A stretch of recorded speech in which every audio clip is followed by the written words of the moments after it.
by Gemland again. It's 3-1!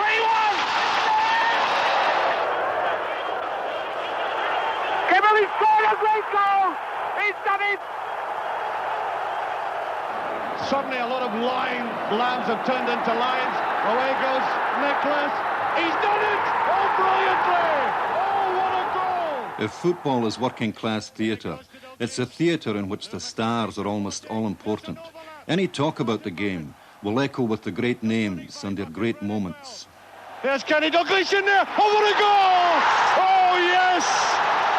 That does it!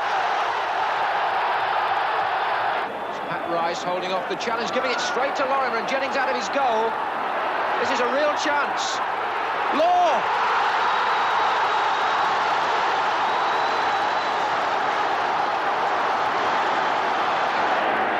Free to come onto the angled one. Souness! Oh, I say! What a way to complete a hat-trick. He never saw it.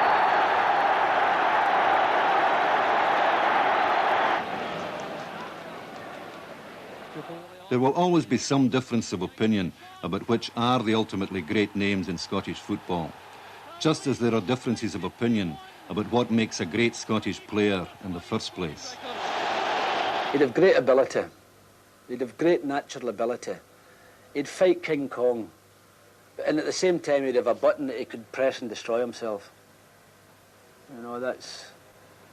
Oh, I think his fighting ability, really, his aggression, he never gives in, I would say. The real true Scottish player never gives in. A wee Glasgow Backle. You know, that sums it up there. Tanner Ball player. I suppose all the Scottish people don't know what a Tanner Ball is. Celtic looking very promising now.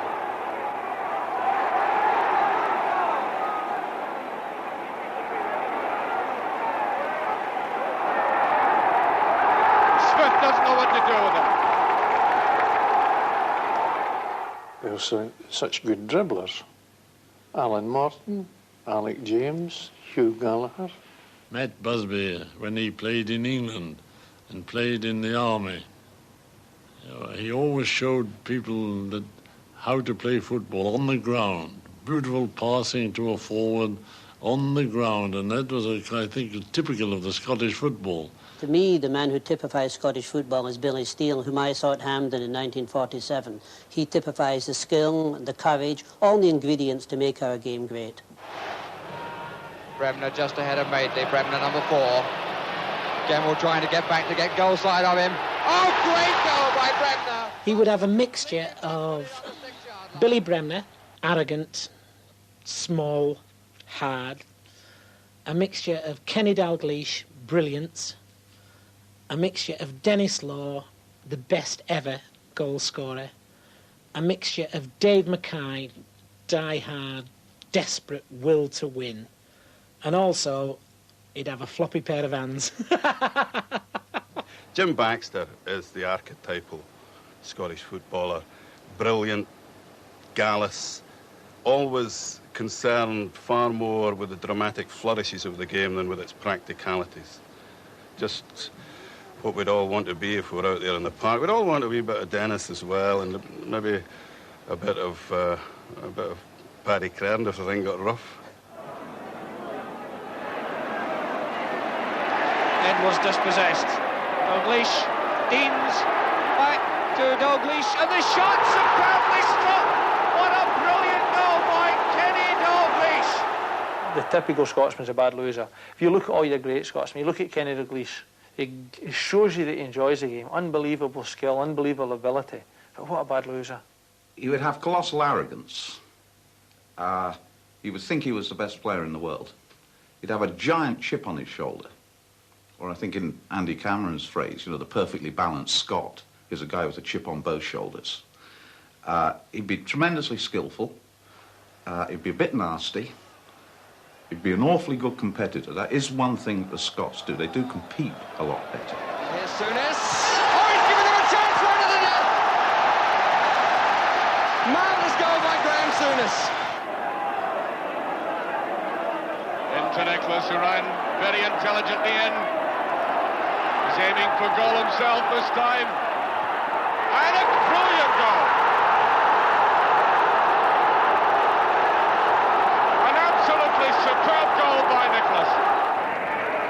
Henderson of Rangers. And a goal! Goal by Henderson. Look at the wee fella. Well, that's one right out of the bag.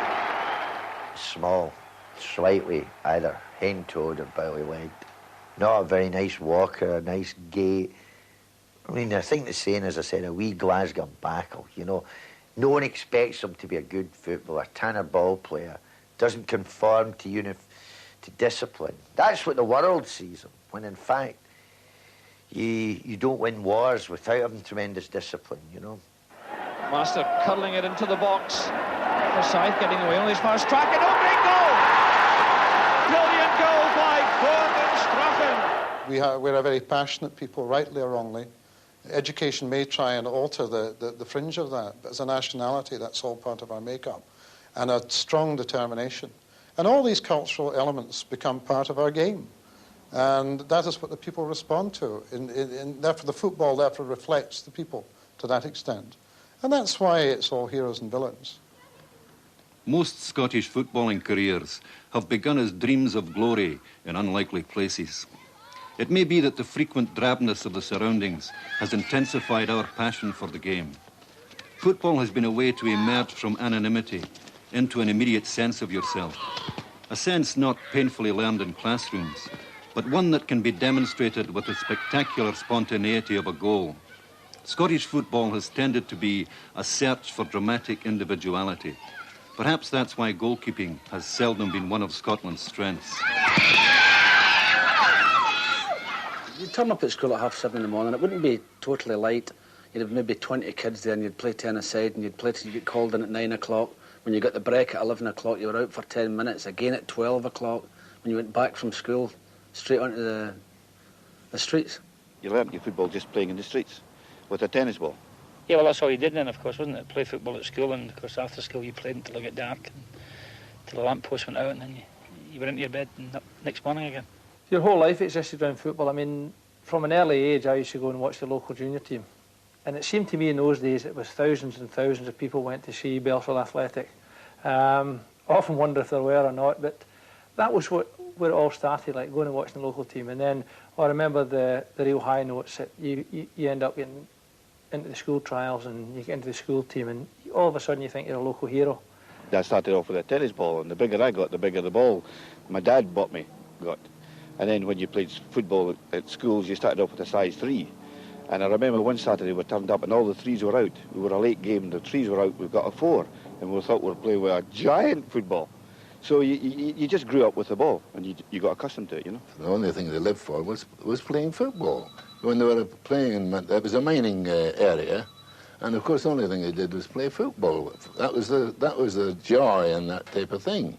If you come for the pits, you could only go one way up, and the football was the only thing. That was a livelihood there. That was your whack. You played football day, night, every minute of the day that you got away from the pit, you just played football.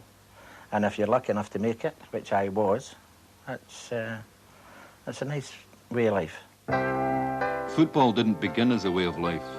For those who first played the game in an organised way, it was no more than a pleasant pastime. Like Queen's Park FC, all the teams were amateur. The values they tried to uphold were sternly Corinthian.